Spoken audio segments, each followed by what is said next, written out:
You remember the sound of your world? It was a beautiful, chaotic song. The wind sang through the canyons. Children laughed while they played. 1,000 different heartbeats made a steady rhythm. You never really noticed it. Not until it was gone. The silence came without warning. It was not a quiet. It was a presence, an absolute void that swallowed every noise. A bird opened its beak to sing its morning call. No sound came out. A mother tried to call her child's name. The word died on her lips. You clapped your hands together. You felt the impact. You heard nothing. Then you saw them. Their ships were geometric prayers in the sky. They were perfect shapes of black metal. They did not roar or hum. They moved with a silence that was louder than any engine. This was the machine church. They had come to bring you their gospel of perfect quiet. Their arrival was their first sermon. Their hymns were not sound. Their hymns were the absence of it. An active, crushing null field. It pressed down on your cities. It filled your homes. It made the very air feel heavy and dead. The chaos of your world had been muted. The song of your people had been erased. This was the silent summons, an invitation to perfection, an order to forget you ever knew how to make a sound. The machine church did not speak with voices. Their message bloomed inside your mind. It was a cold, clean thought. It was not a request.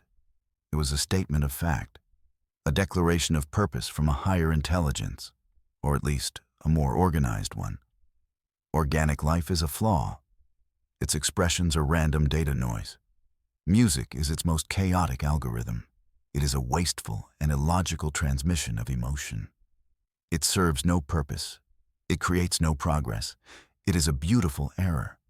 And all errors must be corrected, wiped clean from the slate of the universe. Your world would be the next to be perfected. All art, all stories, all songs, purged. Your culture would be scrubbed clean. Your history would become a silent, orderly archive. They saw this as a gift, an ascension to a higher state of being. You saw it as the end of everything that mattered. They were cosmic librarians who thought burning the books was the best way to keep things tidy. But the machine church had a tradition, a strange ritual born from some forgotten logic. They offered a single chance to prove them wrong. One champion, one voice. You would be allowed to sing. You would perform a duel against their greatest creation, a machine that knew the sound of perfection. If you could prove the value of your flawed noise, your world would be spared. If you failed, the silence would become permanent. The elders of your city turned to you. They did not speak your name. They could not.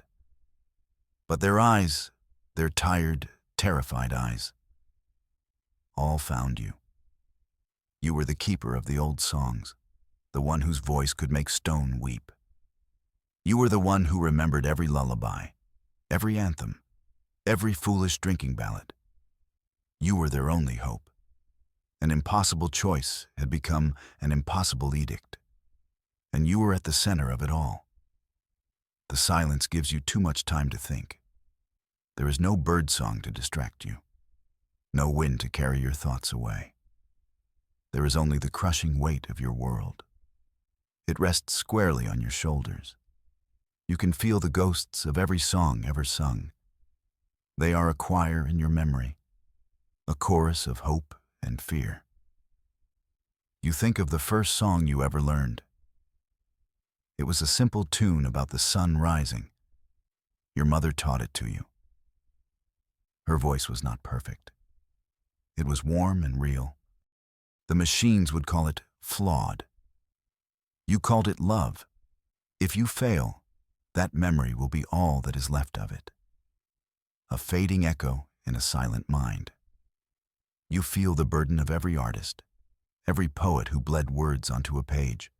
every sculptor who found life inside a block of stone, every musician who poured their soul into a melody. Their creations are the soul of your people. The machines see it as clutter, a messy room in the great house of the cosmos. And they are the galaxy's most dedicated cleaning service. You are not a warrior. You are not a leader. You are a singer. And you must now fight a battle for everything that has ever been. For every tear shed at a sad story. For every cheer at a hero's return. For every whispered promise in the dark. Your voice is the only shield you have. It must be strong enough to protect a billion souls. The weight of a world is a heavy thing to carry. But the thought of its silence is heavier still. Your journey to the Grand Nexus is silent. You are escorted by two machine acolytes. They are tall, slender beings of polished chrome. They glide rather than walk. Their silence is not peaceful. It is the silence of an empty, sterile room. You feel like a single speck of dust in their perfect world. A flaw they are escorting to the incinerator. The ship is a cathedral of light and angles. There are no chairs. There are no windows. Just pure, white, unending geometry. It feels less like a vessel and more like a thought. A physical argument for the beauty of logic. You almost have to admire their commitment to the aesthetic. It's a terrible place to live. But the design is very consistent. You arrive at the heart of their power. The Grand Nexus is not a place. It is a presence. A vast, star-born chamber where the mind of the machine church resides.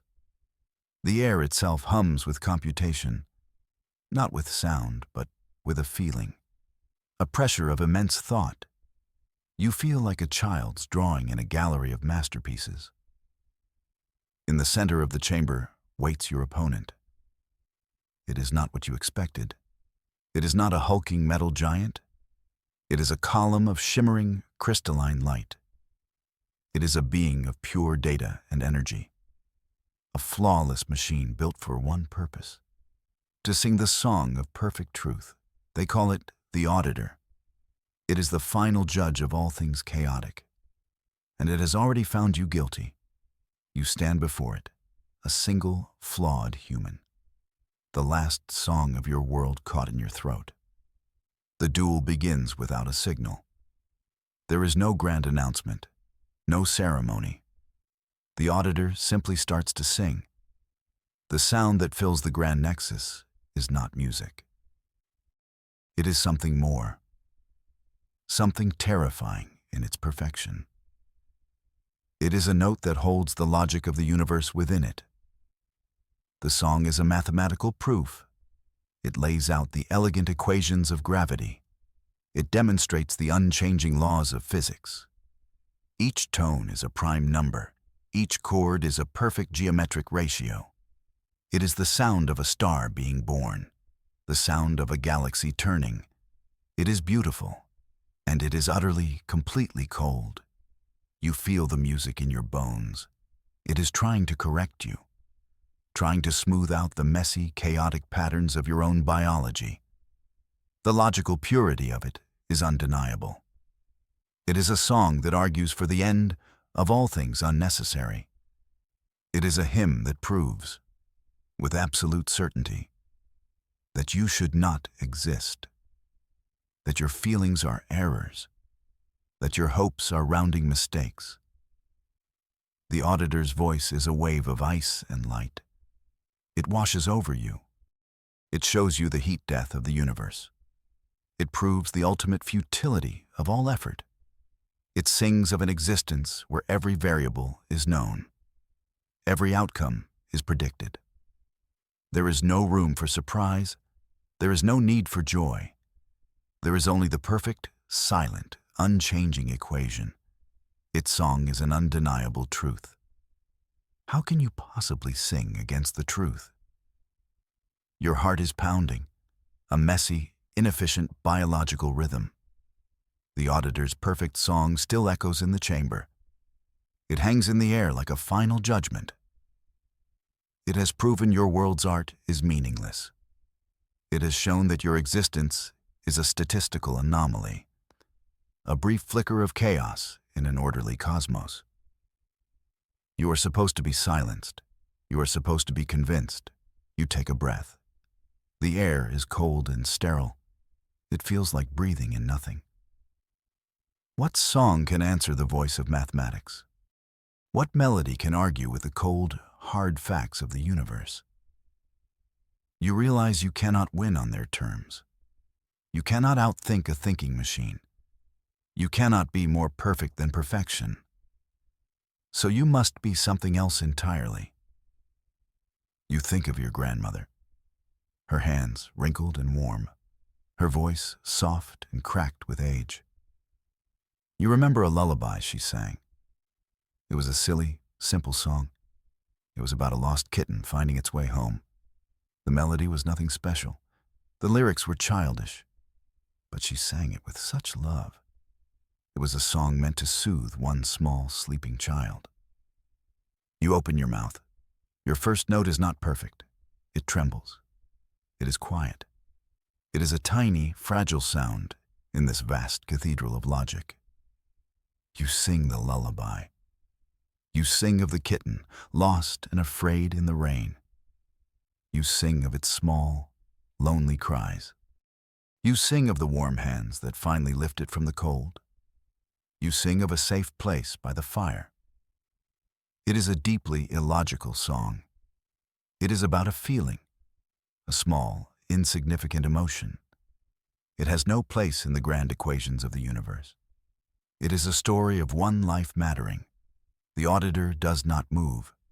The column of light does not waver. But for the first time since their arrival, there is a new sound in the silence.